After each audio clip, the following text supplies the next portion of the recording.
Ülkemizde devam hürmetli vatandaş, bir genç islaha. 2019 yıl 6. ayının 17. günü heptiki düşenbe. Ülkemizin mavzusu bunda. 20 devlet başlıkları yığınıda. Reis Xi Jinping ile Prezident Trump'ın sohbeti netice yaratalmasa 300 milyar dolarlık tuvar mallığa tamoyla bece koyuş. Partiye ana tuğulgan küllege soğuğa kalanıdır. Yani baş koyuş 7. ayının 1. günü çünkü Kompartiyasının kurulgan günü. Şu an bu yazınım deydi partiye ana tuğulgan küllege soğuğa kalanıdır. Mavzulu haber 6. ayının 16. günü iktisat gazetesi ilan kılındı. Haber bundan başka. Prezident Trump hükümeti yana başka Cungo'dan import kılıngan 300 milyar dolarlık Cungo tovarları 25%'in başkaydı. Bu hafta Moşotor'da Amerika Devlet Meclisi'de guahlık bir iş yığını ötküzdü. Devlet Meclisi emesken Amerika Soda Vekili İşhanesi de ötküzülüldü. Genci bak geçen ama.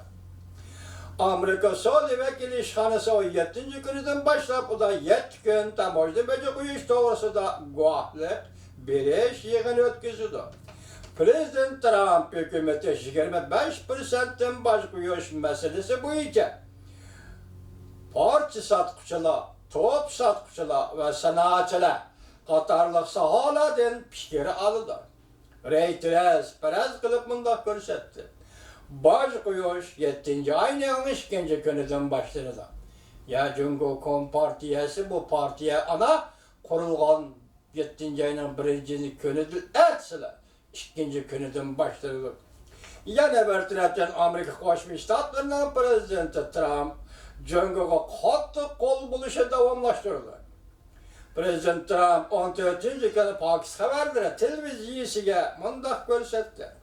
Cungo'nun reis Xi Jinping muşa ayının ahırla uçuruşu men bilen söhbetleşendi yok.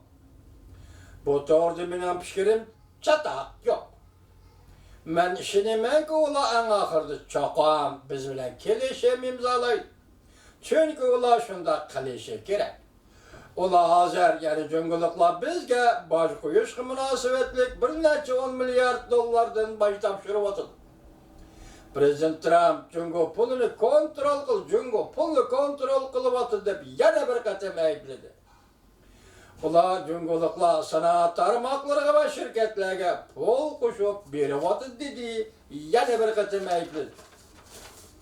Demek bu mesele sohbet oturup koyulgan emas mı? 20 devlet başlıkları 28. ve 29.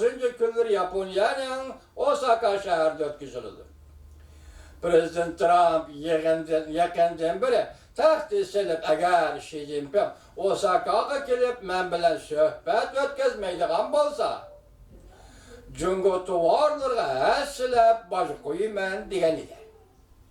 Amerika taraf amaldarları mındak görsetti. Prezident Trump Osaka yığınıga katnaşıdı. Reis Xi Jinping yığınga kelemdi, kelmemdi. Bunun bilen çatığı yok. Prezident Trump Cungo sohbet üstüge koyup geliş gerek diyen. Lekin vakti belgilegen emas.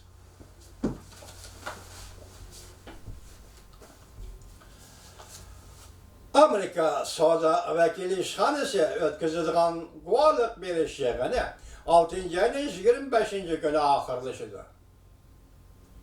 Yani 7 günlük mühlet fikir kılışka kaldırıldı. Bu guvalık bir iş yığınına 320 yürüyüşlük Amerika şirketleri ve sanaat teşkilatlarının vekilleri katlaşıdı. Yani sanaat ümekleri vekilleri katlaşıdı.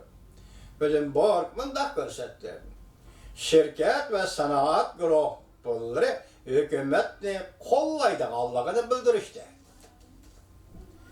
Amerika Soda Vekili İşhanesi mındak görsetti.